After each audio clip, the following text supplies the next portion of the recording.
people turning out in vast numbers, every one of your talks in Australia has been oversubscribed massively.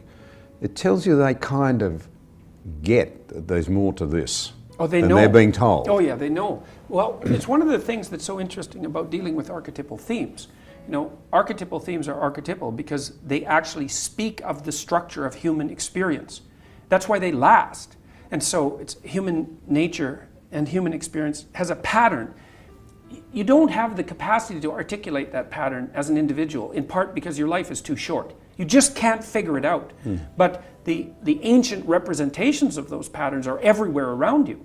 And you know some of them in image, you cotton onto them automatically. You fall into them if you go to a movie, for example, because movies always express archetypal themes.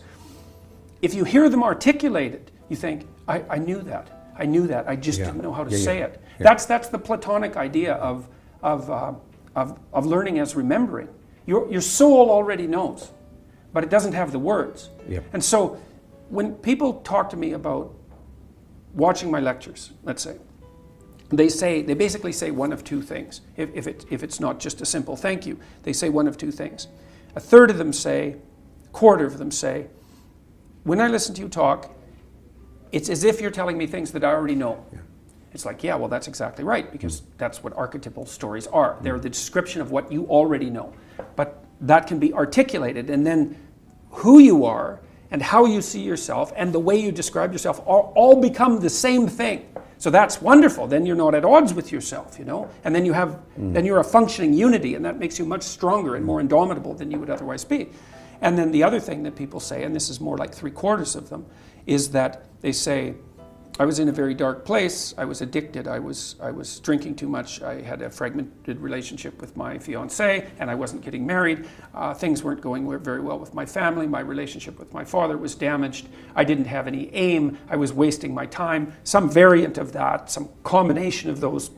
And they said, well, I've been watching your lectures, I've decided to establish a purpose, I'm trying to tell the truth, and things are way better.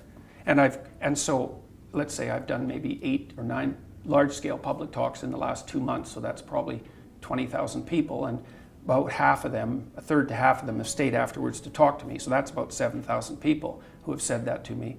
And then people stop me on the street all the time and tell me exactly that story, which is just wonderful. Like, you can't imagine how good it is to be able to go to places you've never been and to have people stop you on the street spontaneously and say, look, my life is way better than it was. It's like, it's so good. And I've got like, I don't know, 35,000 letters from people since last August. It's more than that. I can't keep track of them. And it's exactly the same thing. Like a quarter of them say, well, you've given me the words to say what I already knew was true.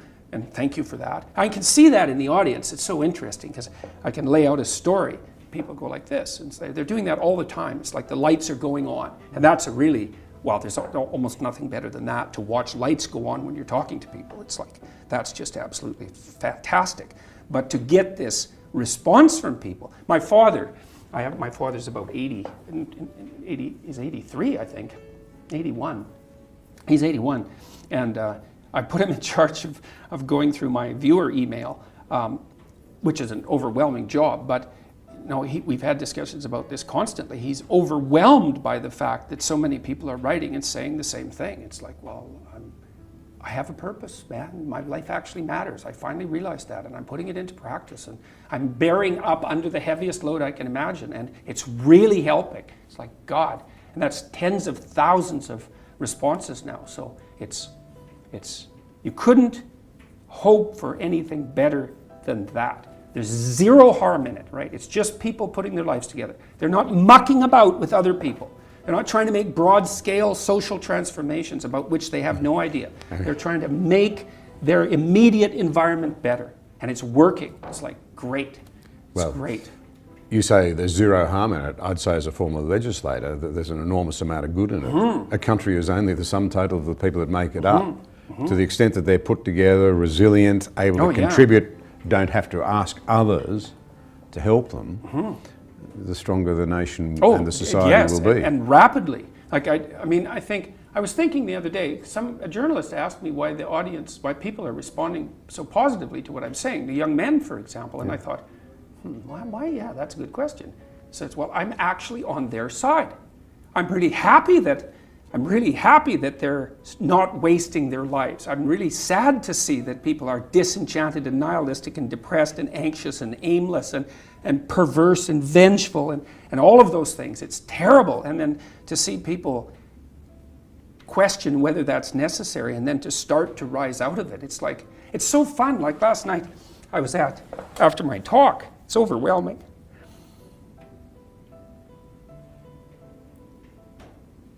I don't usually think about these things, but I was after my talk last night, and so all these people line up, and they have their 15 seconds with me, and they're kind of tentative. They're excited and attentive when they come up to talk to me, and then they have 15 seconds of time to tell me something. I'm really listening to them, and they're hesitant about whether or not to share the good news about their life, and I think it's often because when people share good news about their life, people don't necessarily respond positively.